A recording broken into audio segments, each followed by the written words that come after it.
Bonjour mes chers élèves et bienvenue dans cette nouvelle vidéo. Toujours dans le cadre des figures de style, et aujourd'hui nous allons voir un autre type de figure, à savoir les figures d'opposition. Alors, que veut dire les figures d'opposition?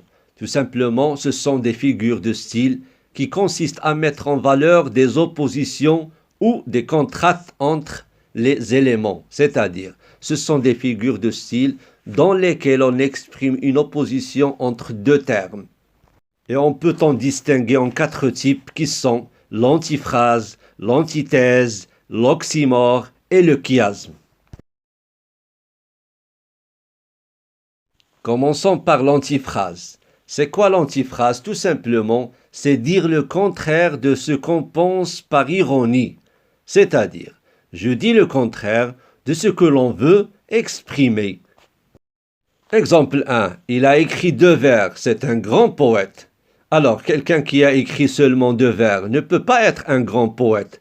Donc, automatiquement, je comprends qu'il y a ici une ironie. On dit que c'est une antiphrase. Exemple 2. Félicitations pour ton 0 en maths. Alors ici aussi, il y a une ironie. Pourquoi? Parce que quelqu'un qui a une mauvaise note, on ne peut pas le féliciter. Donc, on dit que c'est une antiphrase. Le deuxième type, c'est l'antithèse. Alors, l'antithèse rapproche dans un énoncé deux mots qui s'opposent dans le sens. C'est-à-dire, c'est une figure de style dans laquelle on cherche à opposer deux termes dans un même énoncé. Exemple 1. Ici, c'était le paradis, ailleurs, l'enfer. Alors, nous avons ici deux termes, le paradis et l'enfer, qui ont un sens opposé. Donc, il y a une relation d'opposition dans la même phrase. On dit que c'est une antithèse.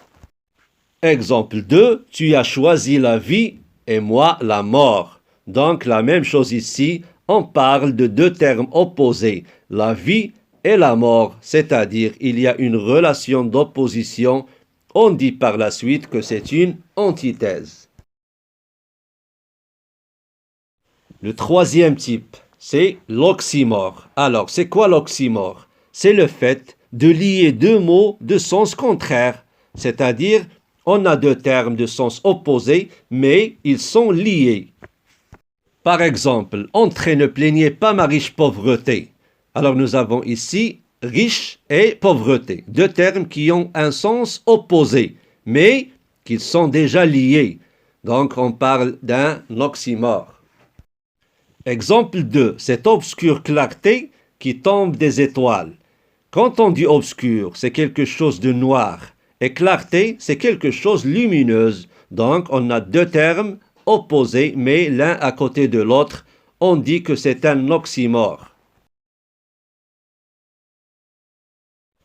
Et le dernier type de figure, c'est le chiasme. Qu'est-ce que ça veut dire le chiasme? C'est le fait de placer des éléments de deux groupes successifs dans un ordre inverse les uns par rapport aux autres. C'est-à-dire, associer quatre termes deux à deux, de manière croisée. On obtient donc une phrase sur le modèle ABBA. Exemple 1. Il faut manger pour vivre et non vivre pour manger. Comme vous voyez dans cet exemple, on a une phrase sur le modèle ABBA. A, c'est manger et B, c'est vivre. On dit que c'est un chiasme. Exemple 2. Un pour tous et tous pour un. La même chose dans cet exemple. A, c'est un et B, c'est tous. On obtient donc le modèle ABBA. On dit alors que c'est un chiasme. Enfin, mes chers élèves, j'espère que vous avez bien saisi cette leçon de figure d'opposition. N'oubliez pas notre rendez-vous après avec un exercice d'application. À tout à l'heure.